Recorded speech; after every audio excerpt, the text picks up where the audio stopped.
Glória a Deus. Pai do Senhor, abra em Atos 19. Aconteceu, versículo 1. Aconteceu que estando Apolo em Corinto, Paulo, tendo passado pelas regiões mais altas, chegou a Éfeso. E achando ali alguns discípulos, perguntou-lhes: recebestes porventura o Espírito Santo quando crestes? Ao que lhe responderam: pelo contrário, nem mesmo ouvimos que existe o Espírito Santo. Então Paulo perguntou: em que, pois, fostes batizados? Respondeu: no batismo de João. Disse-lhe Paulo: João realizou o batismo de arrependimento, dizendo ao povo que cresce naquele que vinha depois dele, a saber, em Jesus. Eles, tendo ouvido isto, foram batizados em o nome do Senhor Jesus. E impondo-lhes Paulo as mãos, veio sobre eles o Espírito Santo, e tanto falavam em línguas como profetizavam.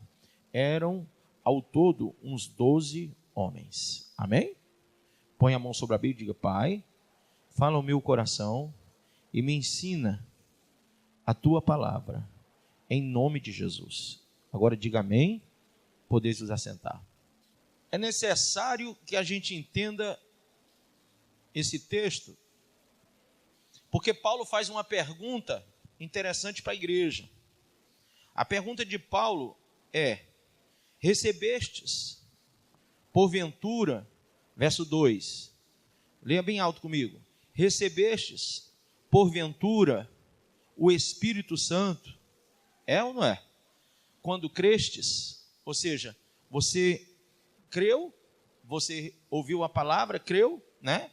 Você recebeu o Espírito Santo? A Bíblia está nos dando essa pergunta através do apóstolo Paulo. O problema é que eles respondem uma coisa que muita gente hoje tem respondido também. Olha só. Ao que lhes responderam: pelo contrário, nem ouvimos mesmo falar que existe o Espírito Santo. Então Paulo perguntou: em que, pois, fostes vós batizados? E eles falaram: no batismo de João. Ora, o João batizava falando sobre arrependimento de pecados. Mas ele disse: após mim vem aquele que vos batizará com o Espírito Santo e com fogo. Amém? E aqui diz assim: eles, tendo ouvido isto, foram batizados em o nome do Senhor Jesus. E impondo-lhes Paulo as mãos, veio sobre eles o Espírito. Quem crê que o Espírito Santo pode vir sobre a sua vida hoje? E falavam em línguas como também profetizavam.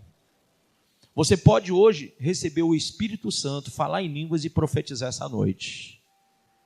Mas é importante que você não seja aqueles que apenas creem quando ouvem a palavra, mas que você hoje possa ouvir a voz do Espírito Santo. A sua forma de ouvir é que vai dirimir o resultado dessa noite, amém? Vamos lá, diga assim: a primeira coisa, nós temos que aceitar pela fé a obra da salvação que vem de Jesus, amém?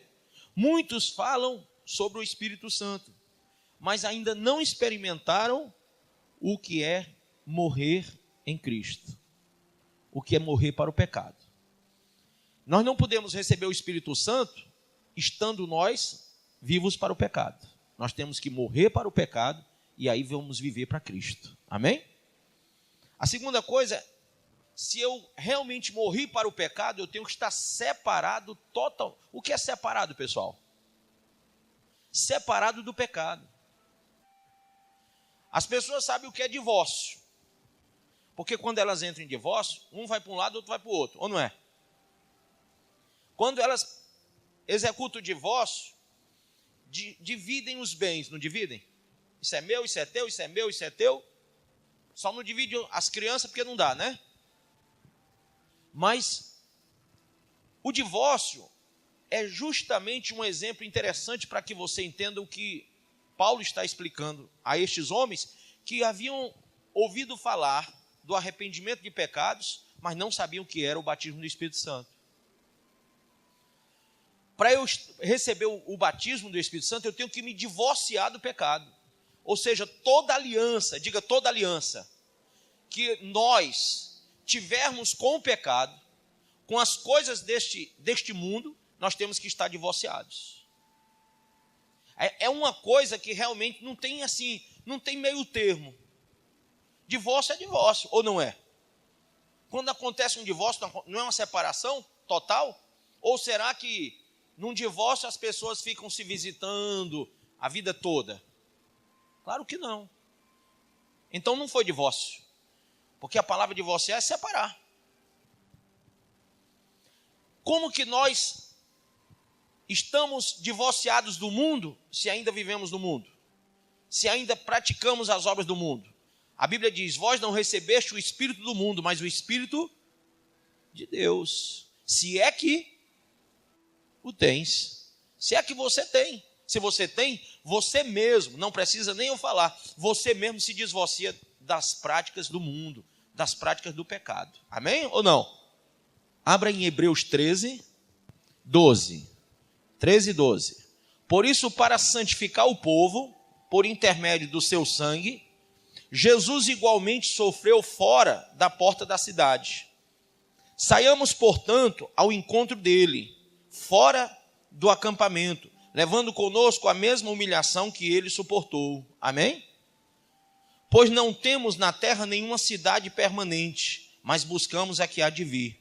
Sendo assim, por intermédio dele, ofereçamos continuamente a Deus, o que, pessoal? Um sacrifício de louvor, que é o fruto de lábios que confessam o seu nome.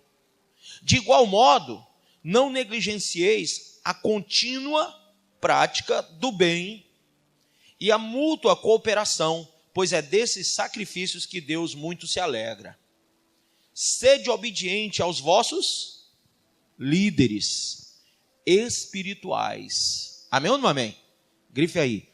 Sede obediente aos vossos líderes espirituais e submissos à autoridade que exercem. Pois eles zelam por vós como quem deve prestar contas dos seus atos, para que ministrem com alegria e não murmurando, porquanto desta maneira tal ministério não seria proveitoso para vós outros. Amém? Em outras palavras, quando você quer receber o Espírito Santo, você deve estar disposto a ser humilde, a se humilhar como Jesus se humilhou e sacrificar-se como Jesus sacrificou. Não tendo mais a prática do mundo, mas divorciado do mundo. E quando a gente fala divorciado do mundo, a gente que é colocado em liderança na igreja, aqueles a quem Deus confere uma certa autoridade para que possa a igreja caminhar no caminho de Deus, a gente vai falar de uma forma objetiva e não subjetiva. Objetivamente falando, eu não posso dizer a você que você vai bem espiritualmente se você se conduzir por aquelas coisas que o mundo já faz. Então eu tenho que dizer, olha, irmão, divorciar-se do mundo é sair das práticas do mundo. Mas sair das práticas do mundo é se separar das pessoas que praticam essas coisas. O ensinamento apostólico é que a gente possa se separar de todo aquele que nos corrompe, de todo aquele que suja, que macula a nossa fé. Amém? Pastor, então não posso ter amigos no mundo? A Bíblia diz, quem tem amigos no mundo se torna o que de Deus? O que de Deus? Olha como vocês sabem, inimigo de Deus. Então não sou eu que estou dizendo, sou? Sou eu que estou dando essa ordem? Não, mas aquele que tem amigos do mundo tornam-se inimigos de Deus. Pastor, mas os meus amigos não são do mundo, são aqueles crentes relaxados. São aqueles crentezinhos que gostam de uma oportunidade para viver do jeito que querem. São do mundo. Porque não adianta você estar dentro de uma igreja com práticas mundanas dizendo que é de Deus. Se você é de Deus, você está divorciado do mundo. Você está separado do mundo. Quem está entendendo isso? Isso quer dizer que você não tem mais comunhão, não tem mais aliança. Tirou. A minha mulher vê, ela me mata. Tirou. Olha aí o dedo. A butaca está chegando. Então, você tem que tirar essa aliança, quebrar essa aliança com o mundo. Entendeu? Porque se você não quebrar a aliança com o mundo, se você não romper a aliança com o mundo, você vai estar realmente pensando que está indo para a glória e não indo para a glória. E sabe quais são os nossos maiores inimigos na hora que a gente não tira a aliança com o pecado, com o mundo? São as autoridades de Deus. São aqueles que Deus coloca na terra para nos dirigir, nos direcionar. Tem um tempo na nossa vida, quem já passou por isso? Que os nossos maiores inimigos eram os nossos pais. Quem já passou por isso? Não é? Por quê? Porque os nossos pais ficavam toda hora puxando a nossa orelha. Enquanto deu, eles puxaram. Enquanto deu, eles puxaram as rédeas. Eles brigavam com a gente, olha, não é por aí, você está errado e não sei o quê. E você, quando era pequeno, você ouvia os pais, ou não? Porque se não ouvisse, tinha um preço a pagar. Ou não tinha, pessoal? Tinha ou não tinha? Tinha. E qual era o preço? Peia. Ou não? A gente apanhava. Eu, pelo menos, quando era pequeno, levava uma de vez em quando da minha mãe, bastava eu dar um pezinho fora. Desobedecer era motivo de levar uma surra. Eu acho ótimo essa questão, embora que doa, né? Mas isso foi me orientando quando era pequeno e me mostrando que tem limites. Que a gente não pode viver dissolutamente. Que a gente não pode... Isso, meu irmão, com a voz fica melhor. Que a gente não pode praticar o que a gente quer, viver do jeito que a gente quer. Amém ou não? Então diga assim, quando o Senhor disse que nós tínhamos que ser como crianças, será que Ele nos chamou de meninos? Veja aí, por favor, em Mateus 18, versículo de número 1. Naquele momento os discípulos aproximaram-se de Jesus e perguntaram, quem é o maior no reino dos céus? Jesus, chamando uma criança, colocou-a no meio deles. Colocou-a no meio deles. E aí, eu vou fazer aqui uma coisa para você entender. Você estuda? Vem cá. Jesus pegou uma criança e disse, o maior está aqui. No meio dos adultos, no meio de todos os discípulos, dos que se achavam, ele disse, está aqui o maior. Aí eles ficaram sem entender, e até hoje tem muita gente que não entende. Por que o maior é uma criança? O que uma criança faz no colégio? Estuda. O que mais? Aprende. Tudo que uma criança vê, o que ela faz? Ela aprende. Tudo que ela ouve, ela o quê? Aprende. Até o que não deve, ela aprende. Ou não é? Então ele está dizendo que o maior é aquele que tem a capacidade de uma criança de aprender, de receber. Aquele que tem a capacidade de uma criança de ouvir e aprender aquilo que está ouvindo e praticar. O menino parece papagaio, né? O menino parece papagaio. Ouve e sai falando a mesma coisa. Já o adulto, ele não tem muitas vezes ele está fechado para isso. Jesus disse, você quer ser o maior no reino de Deus? Seja como uma criança. Está aí, versículo 3. E disse, em verdade vos digo, que se não vos converterdes e não vos tornardes como crianças, de modo algum entrareis no reino dos céus. Então nós temos que ter o coração de uma criança para receber a informação. Atos 17. Houve um povo que eles tinham isso na vida deles. Era muito interessante.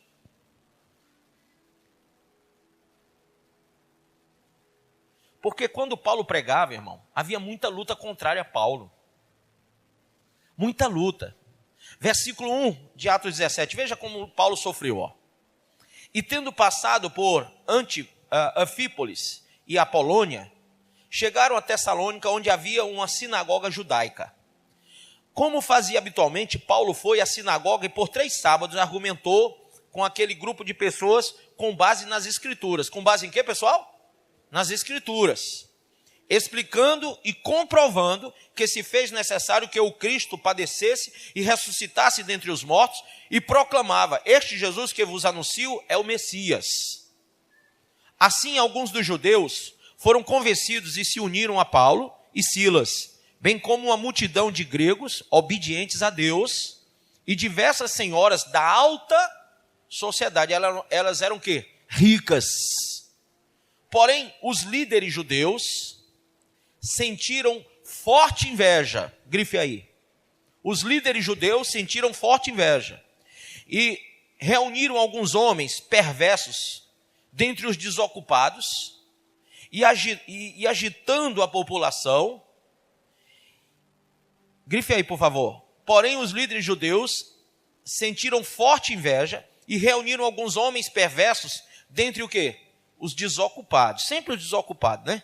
E agitando a população, iniciaram um tumulto na cidade, invadiram a casa de Jason em busca de Paulo e Silas, com o objetivo de arrastá-los para o centro do ajuntamento da multidão. Todavia, não os encontrando, agarraram Jason e alguns outros irmãos e os entregaram aos governantes da cidade, exclamando: estes que têm causado alvoroço em todo o mundo, agora chegaram também aqui.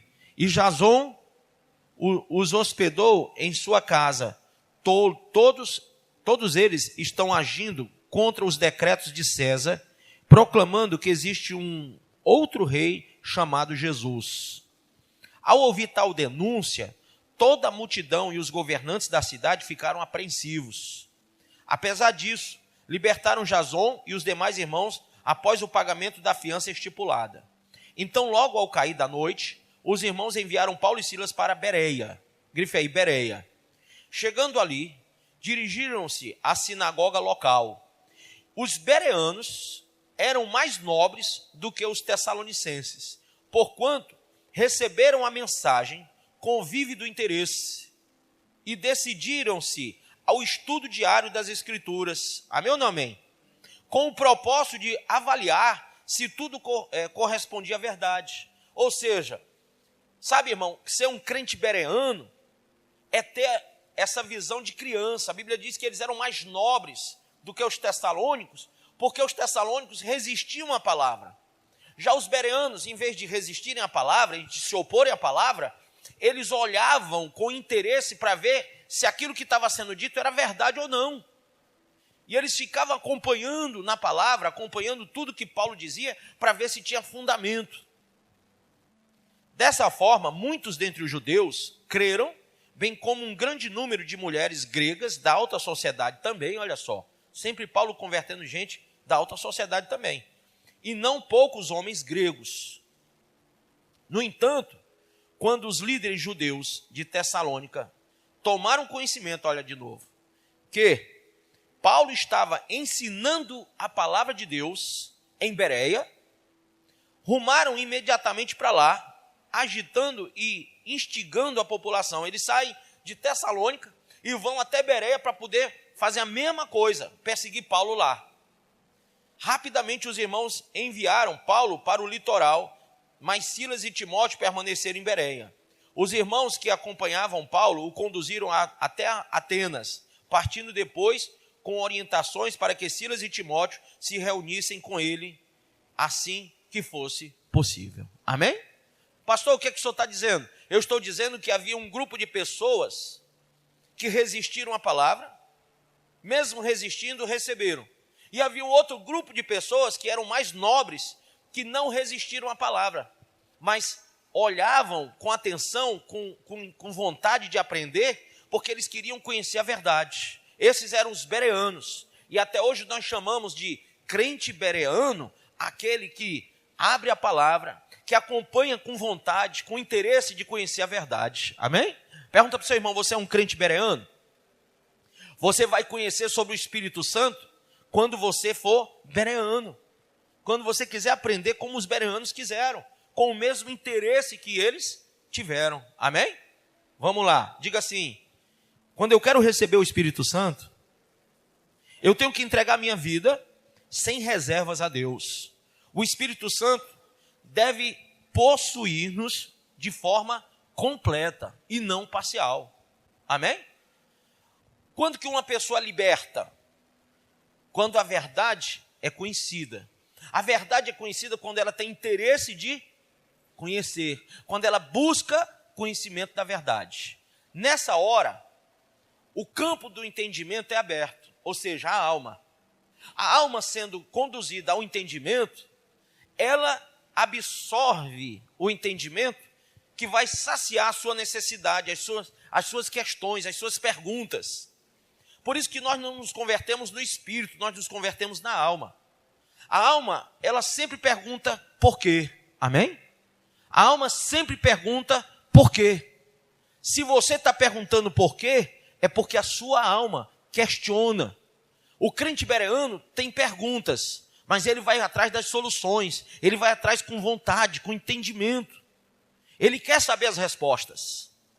E o Espírito Santo, ele começa a encontrar espaço quando o entendimento entra. Amém? Porque a única pessoa que pode nos dar o entendimento de Deus, segundo Paulo em Coríntios, é o Espírito Santo. Então, quando você começa a entender as coisas de Deus, é porque você está recebendo o Espírito Santo. Amém? Quando você começa a entender e o teu coração está divorciado do mundo, é porque você está completamente possuído pelo Espírito Santo. Amém ou não? Mas quando você recebe a palavra, até entende, mas não se converte, ou seja, sua vida não muda a direção, é porque você ainda está agarrado no mundo. Você não está divorciado. Lembre-se, o princípio de tudo é uma entrega total a Deus e um divórcio total do pecado. Amém? Um divórcio total. E eu estou sendo pleonástico em dizer divórcio total, porque é a mesma coisa, divórcio é total. Nós não podemos nos divorciar parcialmente do mundo, como também não podemos nos converter parcialmente a Deus. Lembra quando eu digo que não existe meia verdade? Não existe. As pessoas que estão ligadas de forma parcial a Deus, ou seja, os religiosos, foram os que perseguiram Paulo. Porque eles não entendiam a missão de Paulo. Como muitas pessoas vão à igreja e não entendem a missão da igreja. Não entendem a missão do pastor. Não entendem o ensinamento da palavra. Mas quando vier sobre vós o Espírito Santo, ser-me-eis testemunhas tanto em Jerusalém, como na Judéia, Samaria e os confins da terra. Amém? Então, quando o Espírito Santo vem sobre você, você se torna uma testemunha fiel de Deus, porque você passa a ser possuído pelo Espírito de Deus. Amém? Uma outra coisa interessante é que um crente possuído pelo Espírito Santo é um crente forte. Sabe o que Sansão tinha, que os outros homens não tinham? Sansão tinha a força vinda de Deus, mas Sansão era um homem que tinha a presença do Espírito de Deus na sua vida. Quando ele perdeu os cabelos, quando ele quebrou a sua aliança com Deus, quando ele entregou o seu segredo, quando ele quebrou o seu nazireado, ora, a Bíblia diz que o Espírito Santo se afastou dele, não foi? E ele perdeu a força. Ele perdeu a força. A presença de Deus que estava nele que garantia a força. Se você é parcialmente, ou seja, ligado a Deus por uma religião, o nome religião é religar, você parcialmente não consegue força. Imagine uma tomada, que você está aqui a tomada, você pega um plug, né, um fio de um eletrodoméstico qualquer, e você vai colocar na tomada que só tem uma fase, não tem as duas. Quando você colocar, o que vai acontecer? Nada. Porque para que aquela energia dê resultados no eletrodoméstico, você tem que ter as duas fases entrando na tomada, não é assim? Irmão, a mesma coisa é a nossa vida com Deus. Se ela não entrar, não se ligar a Deus completamente, se for só uma parte da nossa vida e não for as duas, se não for o antes e o depois, o que é o antes e o depois? Eu tenho que converter a minha vida tanto no meu passado como no meu futuro. Eu não posso me converter só daqui para frente, não. porque conversão também tem a ver com arrependimento. E quando eu me arrependo, eu olho para trás e vejo que tudo aquilo não valeu a pena. E quando eu me converto, eu também olho para frente e vejo que tudo aquilo vai valer a pena. Amém? Então, receber o Espírito Santo é ter essa mente aguçada para Deus. Diga assim, quando uma pessoa recebe o Espírito Santo, ela ora de forma específica, conforme a vontade de Deus. A oração dela não mais é segundo a vontade própria, os seus próprios desígnios, não. Ela só ora por coisas que ela sabe que faz parte da vontade de Deus para a vida dela. A oração dela sempre é assim. Ela não vai pedir ao pastor, ora para ver se Deus muda a vontade dele. Pastor, ora para ver se Deus faz uma mudança aqui, para que eu possa conviver com o que Deus quer e com o que eu quero. Não. Ela vai dizer, Senhor, seja feita a tua vontade, assim na terra como no céu. Amém? Aquela hora que o Pai Nosso é citado para que a gente entenda que é uma conversão completa. E eu queria falar para você uma coisa. Quando Marta e Maria foram visitadas por Jesus, a Bíblia diz que uma ficou procurando ajeitar as coisas e a outra sentou-se aos pés e ouvia com atenção, como uma criança. Ela queria ouvir. Ela se despreocupou, ela se desplugou de tudo, se separou de todo o contexto social. Marta ficou olhando para Maria e disse, essa mulher não está preocupada com os visitantes, o próprio Senhor vai comer aqui, ela não está preocupada em fazer a comida, em ajeitar a casa, em arrumar os pratos. Não. Maria estava tão ligada a Cristo que desplugou-se das suas responsabilidades. Agora diga para o irmão, tem coisas na nossa vida, o nome delas é responsabilidades diárias, que às vezes, demasiadamente falando, elas podem nos impedir de estarmos ligados a Deus. Amém? Então o trabalho é bom? É, mas demais dá conta como o pessoal faz? Entendeu? Demais não. Tudo que é demais no sentido do mundo, né, do trabalho secular, toma o nosso tempo para Deus, não toma? Então você tem que saber separar as coisas. Separe. Bom, trabalho, vida espiritual. Trabalho, vida espiritual. A Bíblia diz bem claramente que há tempo para tudo, debaixo do sol. Como é que eu vou só ter tempo para uma coisa e não vou ter tempo para outra? Um dia se divide em 24 horas, eu tenho que dormir, tenho que comer, fisicamente falando, mas eu também tenho que comer como? Espiritualmente. Eu tenho que ter tempo para orar, eu tenho que ter tempo para jejuar, eu tenho que ter tempo para ganhar almas. Como eu tenho tempo para trabalhar, como eu tenho tempo para quê mais? Para pagar minhas contas, né? Para conversar com pessoas ou ir atrás de coisas na vida, eu também tenho que ter tempo para conquistar o reino eterno. Amém, pessoal? Então diga para o irmão, aprenda a dividir o seu tempo. Administre o seu tempo. Não deixe o seu tempo tomar conta de você. Não deixe que as coisas abafem o seu compromisso principal, que é com a sua própria alma. Amém? Vamos lá. E, para concluir, qual foi o segredo de muitos homens na Bíblia? O segredo deles é que eles todos estavam sempre prontos a ouvir. E quando você está pronto a ouvir, você tem algumas coisinhas que Deus começa a te dar. Faz assim com o dedinho. Diga, alegria do Espírito Santo. Diga outra coisa, vida abundante. Diga, graça, que é um favor não merecido, abundante. Poder abundante. Provisão abundante. Entrada no reino triunfante. Amém? Quem quer essas coisas diz amém. Ora, vamos ler isso então. Vida abundante, João 10:10, né? Está escrito, pode anotar. O ladrão só vem para roubar, matar e destruir. Eu vim para que tenham vida e a tenham em abundância. Deus vai te dar longevidade. Deus vai te dar muitos anos de vida. Quem vai receber essa bênção hoje? Pastor, mas eu estou quase com o pé na cova. Então tira, porque Deus vai alongar a tua vida. Levanta a mão e diz amém. De novo, você que estava quase com o pé na cova, estava quase caindo lá dentro, Deus está dizendo para você, não, você vai continuar porque eu quero que você faça a minha vontade. Amém? Vai mais para frente ou não vai? Vai ou não vai? Diga assim, pelo menos até a volta de Jesus. Amém? Diga para o irmão, irmão, você não vai morrer. Não vai.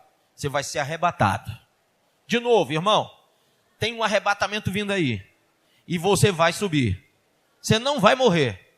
Se liga com Jesus. Seja um crente bereano. Aprenda como uma criança. Absorva como uma criança. Porque você vai subir para a glória. Amém? Segunda coisa. Vamos lá. A graça. 2 Coríntios 9, verso 8. 9 e 8 diz assim. Posso? E Deus é poderoso. Quem crê que Deus é poderoso? E Deus é poderoso. E Deus é poderoso para fazer abundar em vós toda graça, ou seja, todo favor. Todo favor. E Deus é poderoso para ser favorável a nós. Quem crê assim? A fim de que, tendo sempre em tudo toda a suficiência, abundeis em toda boa obra. Ou seja, Deus vai te dar no teu trabalho, quem crê? Você vai abundar em toda a suficiência. Deus vai te abençoar no teu trabalho. Vai, pastor, vai sim. Aprenda a ouvir, aprenda a crer, aprenda a obedecer, porque Deus vai abundar lá no teu trabalho. Aí, com essa abundância que Deus vai derramar no teu trabalho, você vai ter tempo para abundar em toda boa obra, ou seja, no chamado que Deus tem para você. Quem crê assim? Então recebe essa bênção e diga, Senhor, eu recebo esta abundância da tua graça. E como está escrito, tendo sempre em tudo toda a suficiência. Eu creio hoje que o Senhor vai derramar toda a suficiência sobre a minha vida econômica, para que eu possa abundar também em toda boa obra, tanto no tempo como também nas minhas ofertas, amém? Diga assim, eu sou capaz de ser um crente que jorra abundantemente a tua bênção, amém? Então olha para o outro e diz assim, você é um rio cheio de águas vivas, amém? Diga assim, você está aqui, mas eu estou vendo que do teu coração, o Senhor hoje começa a derramar rios abundantes de graça, de suficiência na tua vida, para a minha vida, da minha vida para a tua vida, e nós vamos abundar juntamente a boa obra de Deus. Amém? Diga, essa semana é vitória. Amém. Terceira coisa que eu queria deixar para você, Efésios 3, versículo 20. Quem crê que o poder de Deus opera em você essa noite? Amém. Então veja o que a Bíblia diz. Ora, aquele que é poderoso para fazer tudo muito mais abundante. Quem crê assim? Você sabe que Deus é poderoso para fazer coisa mais abundante que você imagina? Ah, pastor, eu pensei que era só isso. Não, tem mais de Deus para você. Você pensava que era só até aí, mas Deus tem coisas maiores. Olha o que Jeremias disse, clama a mim, respondeste-ei e anunciar-te-ei coisas grandes que não sabes. Então, tenha tempo para orar. Faça o seu quarto de oração, ou o quarto de guerra, né? Faça o seu quarto de guerra, irmão. Comece a orar, jejuar, buscar o Senhor. Busque ao Senhor, você vai ver a abundante graça de Deus sobre a tua vida. Você vai ver que vai jorrar muito mais do que você imaginava. Você não vai entender, mas as coisas vão vir à tua porta. Você não vai entender, mas a porta vai ser aberta, vai ser escancarada para você. Amém? Não ouvi, amém? Então diga assim, em nome de Jesus. Olha o que a Bíblia diz. E Deus é poderoso. Quando eu digo Deus é poderoso, você diz o quê? Amém. Vamos lá de novo? E Deus é poderoso. E Deus é poderoso para fazer abundar em vós toda a graça. E você diz? A fim de que tendo sempre, olha só, a fim de que tendo sempre abundantemente tudo, diga tudo. Quantos creem que Deus vai te dar tudo? Pastor, mas eu nunca imaginei que eu ia ter tudo o que eu sonhava. Você também nunca perguntou a Deus até onde Ele podia ir com você. E Deus nunca deixou ninguém no meio do caminho, sabia disso ou não? As pessoas deixam Deus, mas Ele nunca deixou. Olha o que Ele diz: não foi eu que deixei a vós, mas foi vós que me deixaste. Ele disse para Israel isso. Tinha muito mais para Israel, tinha muito mais bênção para jorrar, tinha muito mais água para sair da rocha, tinha muito mais milagre para acontecer, tinha muito mais terra, sabe, ali naquele lugar, que eles podiam ter tido mais abundância, mas deixaram o Senhor. Diga assim para o seu irmão: não deixe o Senhor, não deixe o Senhor, fica firme no Senhor. Diga, fica mais firme ainda. Vamos lá, de novo. E Deus, diga de novo, e Deus é poderoso. Quem crê assim? Agora, aqui em Efésios 3:20 diz: ora, aquele que é poderoso para fazer, ou seja, não é você que faz, é Ele quem faz. Fazer tudo, diga tudo, tudo, muito mais, abundantemente, além daquilo que pedimos. Quem pediu algo a Deus hoje? Levanta a mão. Pronto, pois Ele vai fazer muito mais além do que você pediu. Amém? Você pode ficar de pé aí? Levanta a sua mão a Deus e faz o teu pedido. Aquele pedido que você trouxe para o Senhor essa noite.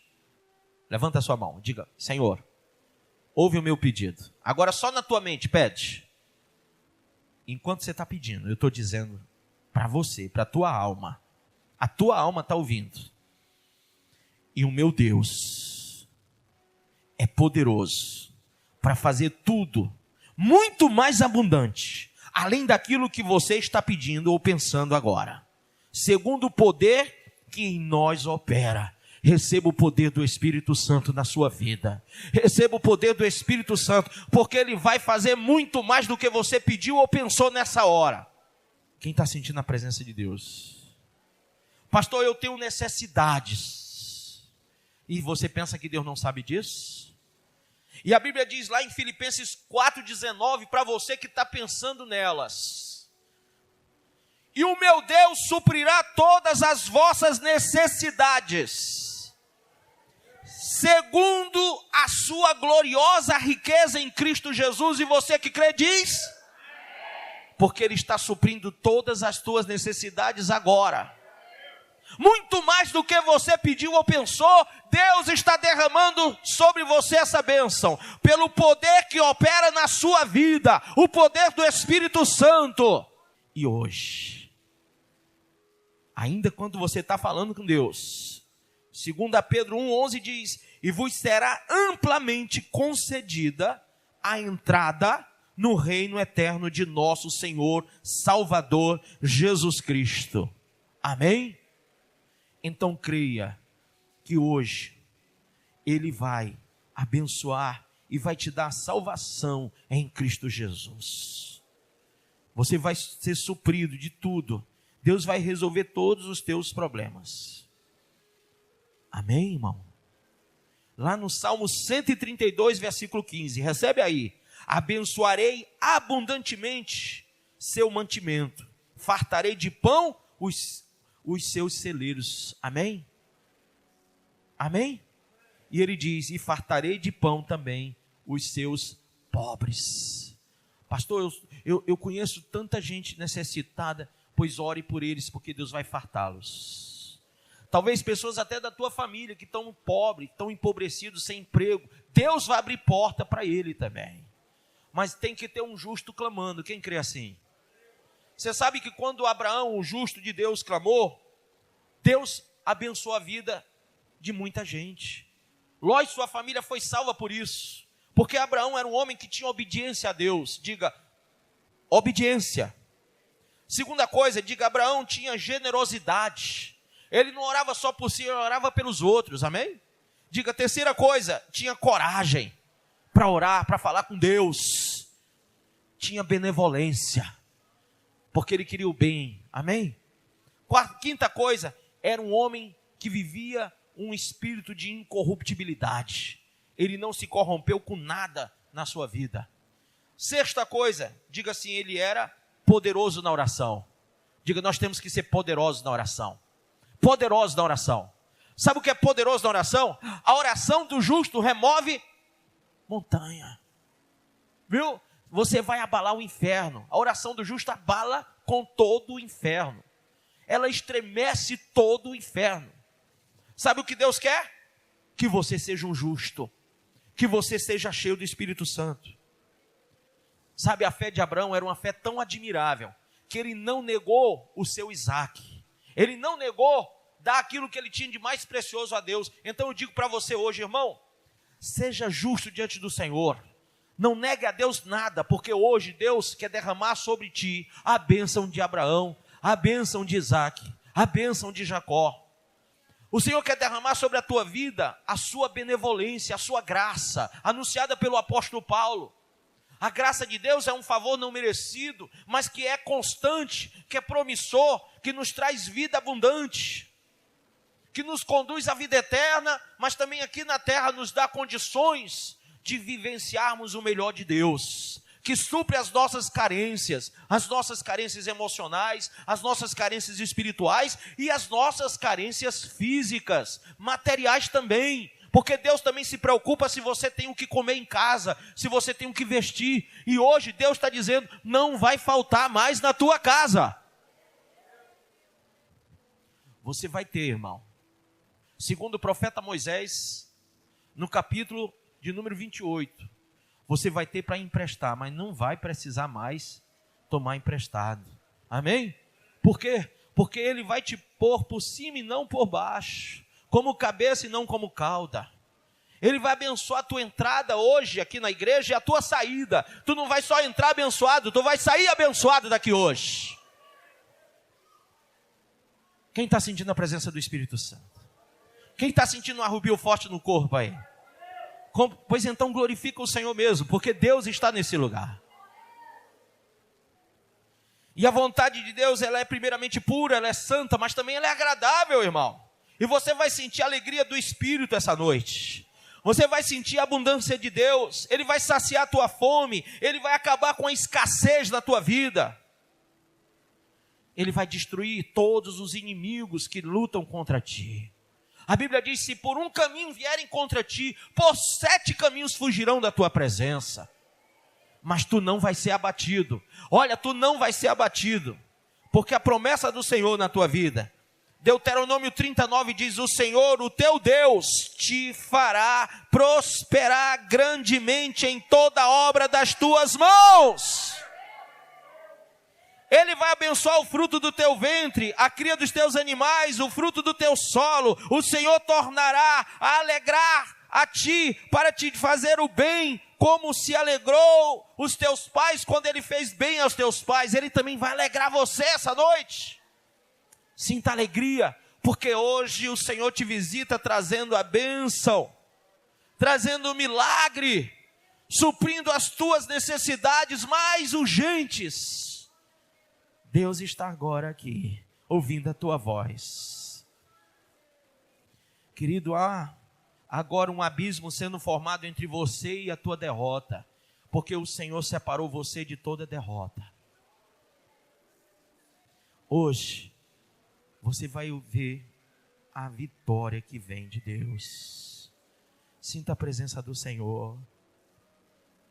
Quantas vezes você disse, Senhor, eu estou impotente diante de tantos problemas. Quantas vezes o teu coração chorou e você não quis dizer para ninguém. O desespero na tua alma. O desconforto na tua alma. Porque você não sabia para onde correr nem o que dizer. E você tentava de alguma forma, uma saída, mas você não conseguiu nenhuma. E Deus está dizendo hoje para você, eu sou o pastor das ovelhas, e eu sou a porta, eu abro para você essa porta.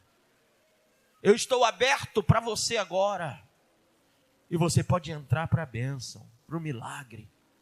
Você pode entrar para uma vida diferente hoje. Uma vida cheia do Espírito Santo. Uma vida onde você pode confiar. Porque as bênçãos pronunciadas, elas vão habitar com você. A Bíblia diz: bem-aventurados que habitam em tua casa, Senhor, porque eles vão te louvar continuamente. Você vai louvar Deus por todas as bênçãos que Deus vai te dar. Lembre-se, estar na casa de Deus é uma bênção. Diz a Bíblia em Deuteronômio 12:5: mas buscareis o lugar que o Senhor, o vosso Deus, escolheu entre todas as vossas tribos para ali pôr o seu nome e a sua habitação. E assim nós temos este lugar, irmão. O lugar que o Senhor colocou o nome dele. E hoje o Senhor está derramando sobre ti a bênção neste lugar. Lugar de instrução. Miqueias falou no capítulo 4:2 que era um lugar de instrução. E você recebeu a instrução como uma criança essa noite. Em lugar onde você recebe as vestes celestiais. Quem crê? Vestes brancas. Você está recebendo agora. Porque a Bíblia diz lá em Apocalipse 3:5: ao que vencer será vestido de vestes brancas. De maneira nenhuma riscarei o seu nome do livro da vida, mas confessarei o seu nome diante de meu Pai e diante dos seus anjos. Deus está aqui agora para te abençoar, para acabar com a tua dor, com o teu sofrimento.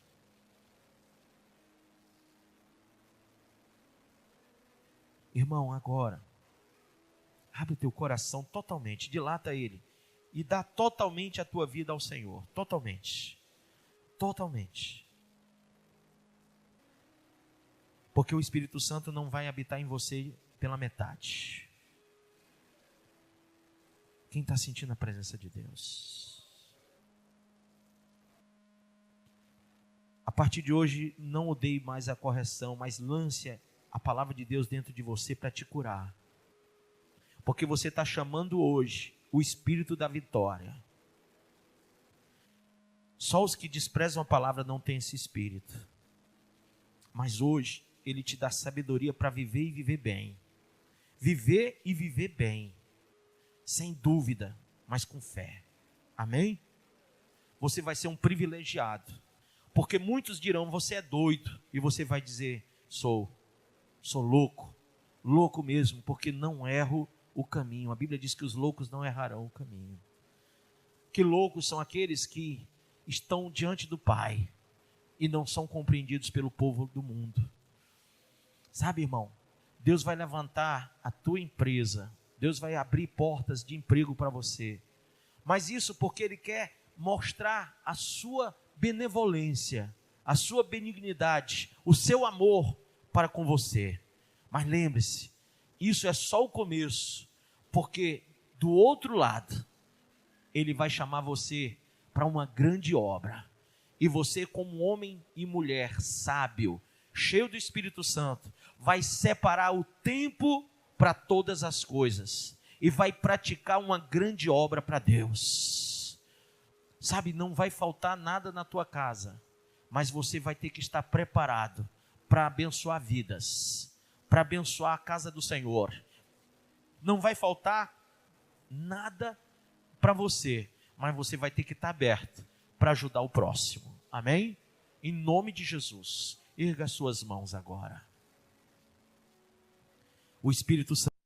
Você acabou de ouvir essa poderosa ministração da palavra de Deus. Eu creio que sua vida foi abençoada. Eu quero que você ore comigo, profetizando sobre a sua vida a salvação que vem de Cristo Jesus. Ore conosco.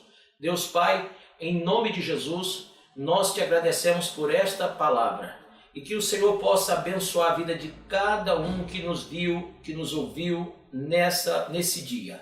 Deus Pai, em nome de Jesus, que esta pessoa esteja agora entregando a sua vida, recebendo a salvação que vem do Senhor. Pois assim, Pai, nós profetizamos salvação, cura, libertação, em nome do Pai, do Filho e do Espírito Santo de Deus.